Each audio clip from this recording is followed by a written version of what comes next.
Welcome back to Breaking and Entering, everyone. We're playing Call of Duty. Now, I'm the best Call of Duty player to ever play Call of Duty ever. Come at me, anybody. Come at me, Hutch. Definitely. Blame definitely. Truth. Get on my level.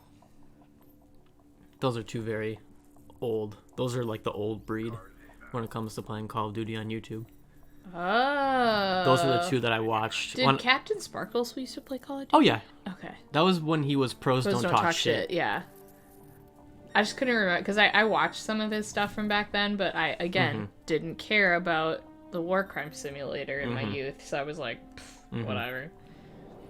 Yeah, Blame Truth and Hutch were the two guys that I watched when I first was like, I bet Call of Duty is on the internet, on YouTube.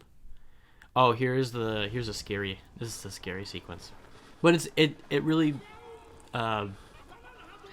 brings home what they're trying to do here. Yeah? So you are the president of the country you're in right now. Oh, okay. Look at the dogs. Yeah, the dogs. The dogs. Or we are the president. Yeah. Al-Qatani. And they've taken him prisoner, correct? Yes. Yes. That was the worst gun butt hit ever. That is the bad guy in... he's the bad guy in the... I think he's the bad guy in the third game. What's his name? Zakhaev. Yeah. That's the son of... That's Victor Zakhaev. Okay. Imran Zakhaev is the guy that Price has a history with. Which we'll see a little bit of it in this game, too. I'm so excited. I remember this sequence used to scare me even when I was a 13-year-old boy. It's unsettling to look at. It is absolutely unsettling because there's like it's like a revolution, and it's like a bloody revolution. But yeah, we are gonna play all 3 of these games. I'm so excited. And then you're gonna learn all the lore. You know a lot of it already, but you're gonna see it firsthand. From osmosis and like reading stuff and asking my one other friend that plays Call of Duty and talking to you a lot because you played Call of Duty. But the last Call of Duty I played was Call of Duty 2019, and even before that, I bought that because it was a reboot of these games. And these are my favorite. But before that, I hadn't played Call of Duty since Black Ops 1. Which came out 2010? Jeez, oh Pete. Or no, I'm sorry. Modern Warfare 3 came out after Black Ops 1. Well, I don't mean to brag, but my favorite games, I haven't played a Jumpstart early learners preschool game since I was like 8. Oh, so yeah? Ugh. It's been a minute. You're weird. Yeah, so Modern Warfare 3 came out after Black Ops 1, but after playing it for a while, I wasn't super happy with the Modern Warfare 3 multiplayer, so I came back to Black Ops, and that's why I remember it being my most recent one. This is so exciting. Because this is like, yeah, I mean, so like, even though you said childhood first, and then I said childhood, and then you made fun of me for it, this is like a glimpse of your childhood. This is the past. So my parents used to have a family friend who had older boys who were like, I don't know. They had one who was a year older than me, and they had one that was like 5 years older than me. And then they had a third one who was like 10 years older than me. Like 70 years older. Yeah. Yeah, and they had an Xbox 360, and every single time we would come over to their friend's house, me and my brother Graham would go downstairs and we would play on the Xbox. And we would play this game, we would play Call of Duty World at War, which is the one that came out after this one, which is in World War II. Oh. And we would play Halo 3. That's awesome. And then that's what was like, I want to get an Xbox. I want an Xbox. So then I bought an Xbox. I saved up for like a year. And I bought an Xbox, the white Xbox 360 with my own money. Oh. I got it on eBay for like $100. Nice. Which back then was like a steal. Because you got to remember, consoles nowadays are like $400 or $500. A brand new Xbox back then was like $350. So the fact that I got my white Xbox back then for that cheap was incredible. The reason why it was cheap was because... this is really scary. They're gonna like light them on fire, aren't they? Oh. But the reason it was $100 was because it was broken. Oh, good. It worked for about a month, and then I got the Red Ring of Death. You know what that is? Yeah. Right. I got the Red Ring of Death.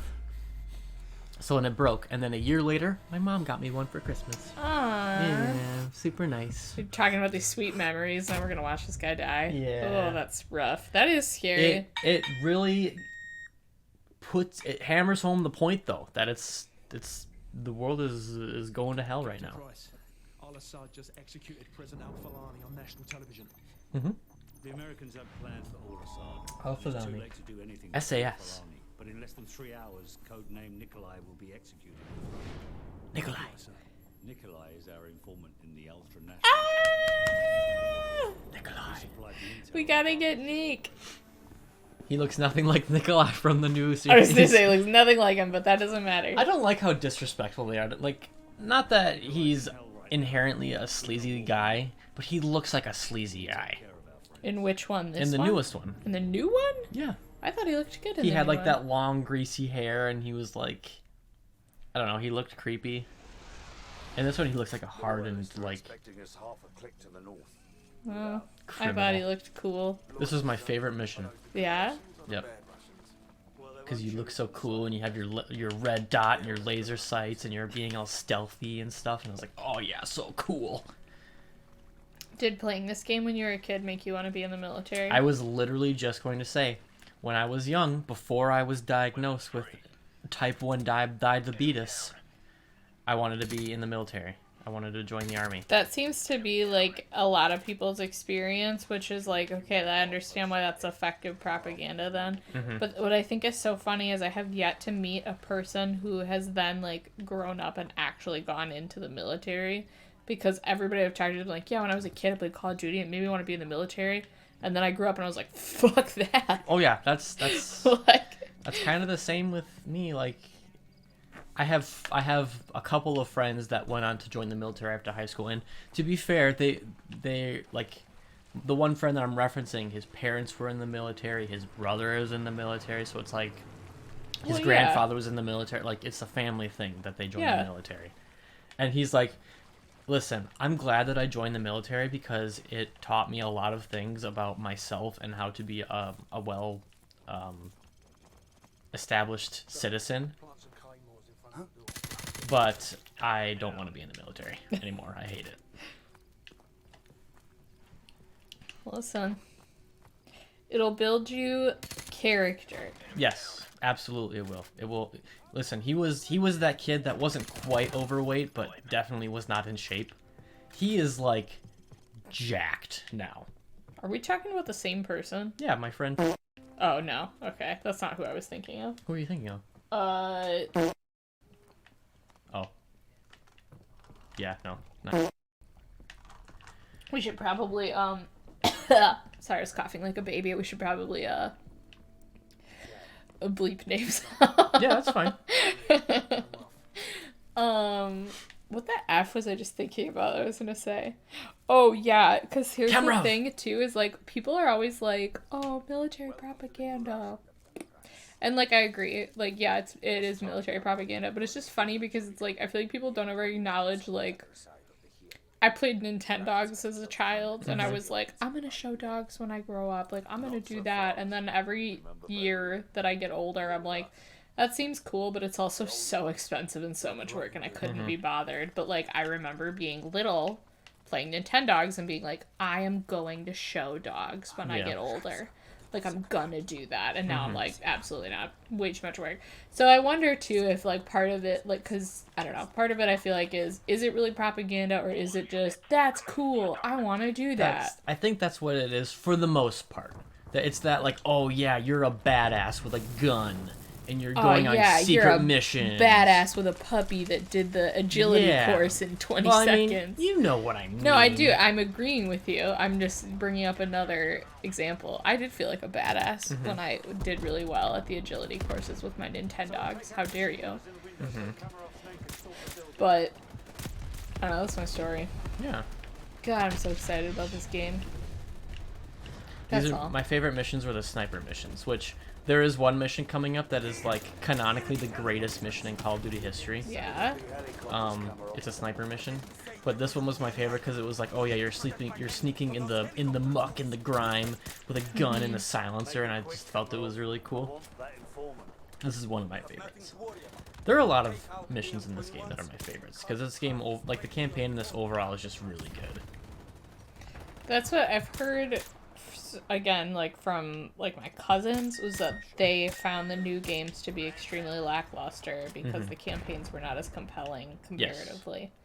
Well, Is that sort of how you feel about them as well? Well, here's the thing. So I think the 2019 Modern Warfare, the campaign was excellent. I felt it was very cool because I know you don't really watch war movies all that much, but there were a lot of scenes that were like directly pulled from war movies that was really cool. Oh, okay. Like when we play it, I will point them out to you. But there are there's one that's directly pulled from a movie that Captain Price is calling you. Oh, whoops. Oh, sorry. We're not really paying it. It's okay. I'm Papa's just calling. Yeah, Papa's calling. But yes. So I think the new Modern Warfare campaigns are good. The other ones, not so much. Fair enough. It was kind of a well-known fact back in this time that Infinity Ward put a lot of time and effort into their campaigns and stories, not so much in their multiplayer. Like, the multiplayer was still fun, and I still played it, but people who played, excuse me, the Modern Warfare 2 multiplayer know that there was, like, 2 updates ever Okay. to gameplay, and, I mean, if you play a game online now, there's an update every other week. Oh, yeah. So that's kind of the normal thing, but Modern Warfare 2 got, like, 2. So there were a lot of things that people were upset about that they just refused to change and update. Okay. Conversely, there's like the Black Ops series, which was kind of like the rival, I guess, to Modern Warfare. It was still Call of Duty, but it was like there were two companies making Call of Duty every single year. Oh. Treyarch and Infinity Ward. I didn't realize that those were Yeah. that they were I thought they were the same. No. It's all under Activision. Activision like owns Call of Duty, Okay. and Microsoft also owns Activision now. So But it's kind they of would like trade it's every kind of single year. It's kind of the like Marvel Sony situation. Kinda, yeah. But yeah, they would like so 1 year would be Black Ops, the next year would be Modern Warfare 2 or 3 or whatever. They would trade between Treyarch and That's Infinity Ward. actually really And Treyarch interesting. made very good multiplayer, and the campaign was also good, but Infinity Ward was obviously better because it had like better missions, more memorable characters. But you know, that's just my opinion. Fair enough. And yeah, I have watched through the entirety of the Modern Warfare 2022 campaign, like probably 4 or 5 times now. And I found that to be incredibly compelling and interesting to watch. Absolutely. I was surprised to hear that so many people thought that it wasn't. And the only thing I can think of is that without just being like, oh, it's because they didn't like something stupid and trivial. The only thing I could think of is that maybe then that just means that the Modern Warfare 2, the original, was just that good. Yes. Okay. The Modern Warfare 2 is probably my favorite Call of Duty campaign. Okay. I'll keep that in mind. I think Modern Warfare 3 rivals it pretty well. But I played Modern Warfare 2 first. So it was, yeah. It's always your first exposure, I feel like. Yeah. And I feel like Modern Warfare 3 was a very good cap to the story. Because it ends in a very satisfying way. Which you'll see. Because we're definitely going to play these. All of them. I'm sorry. I'm like trying to talk and also focus on No, you're good. sniping That's why I'm baddies, trying to I'm trying sniping to the reds. kind of keep an eye and Yeah. chitty chat, but Yeah. I'm just very excited about this. I really enjoy at least like complicated feelings about military propaganda and the like predatory enlistment practices exist in real life. I think like the story of this, the characters of this are really interesting. I think it's really cool. It's kind of revolutionary to me individually because I always was of the assumption that these games were like there wasn't a story. It was literally just like, here's a bunch of people and they're gonna fight in a war. Yeah. And nothing Blood and actually guns interesting. and... Yeah, I thought it was just literally just like, well, boys just like watching things explode. Yep. So that's what it is. It's not, there's nothing interesting in it. And then obviously, like, again, as I grew up and learned, like, oh no, people have been like writing stories for forever. Like, oh, this is just, it's a story. Got more interested. Yeah. Got more intrigued. Well, and also you had some pretty good characters. And Yeah. your favorite characters. And you gotta remember that And probably while you were playing this, I was playing Nintendo. So I was like, this is more fun anyway, idiots. And it was to me then. Like, I wouldn't have been interested in the characters and the plot and all that stuff then either, but like... Well, it's definitely a more mature game, especially for somebody who's not like who's not like ready and willing to like it right away, I guess. If that makes sense. Yeah. Not to say you wouldn't wasn't have enjoyed it. You weren't a shoot 'em up kid. I wasn't a shoot 'em up kid. No. That happened much later in life. Yeah. You got really into guns. Yeah. No, I'm trying to remember like what stuff I was even into around the time that you would have been like playing this. So engaging I in was this. 12 years old.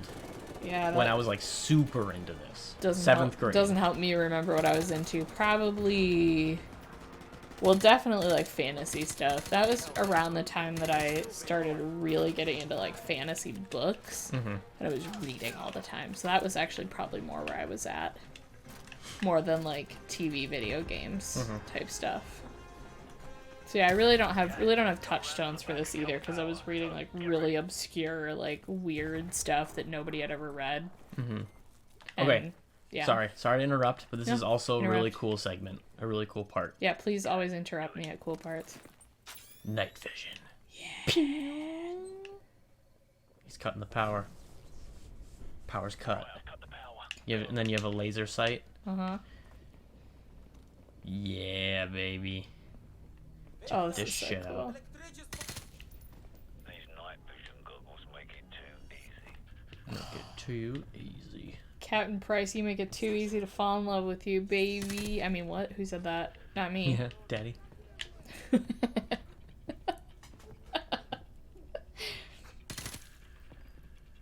I think the other thing that definitely would have kept me off of these, because you know my two cousins, like they used to play. Well, all of my cousins played Call of Duty, but it was like all my boy cousins played Call of Duty, and then one of my girl cousins played Call of Duty, and they would all play online. But whenever she played online, she would just make like her brother sit and talk for her because she was 12. Playing Oh yeah, freaking Call of Duty. That definitely needed to happen, or would have Yeah. needed to happen because yeah. back in those days, if you heard a girl, It was just everybody it was would go so apeshit. funny because like one time, and we did this when they were a lot older, but we decided like because we knew like sort of what the situation was, so we had her play and he talked for her, and everybody was super nice, and like, you know, whatever. Oh, no, wait, what am I trying to say right now? Because we basically did something where like. Oh, yeah. So when she played and he talked for her, everybody was super nice. When he played by himself, everybody was super nice. When she played by herself, everyone was like, you suck at this game. You suck. You're terrible. And then when we had him play and she talked for him, they're like, you suck at this game and you're terrible. Because she's better at the game than he is. She's always been better at all video games than he has ever been.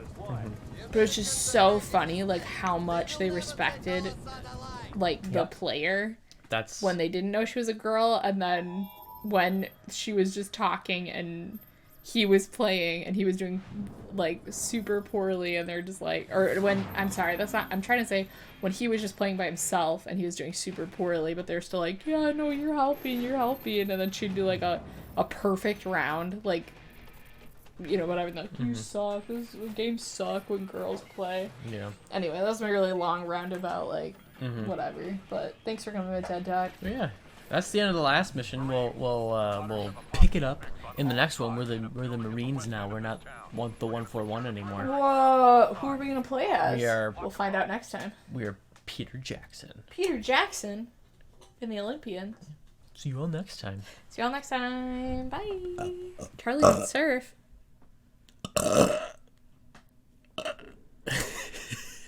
Bye. Bye.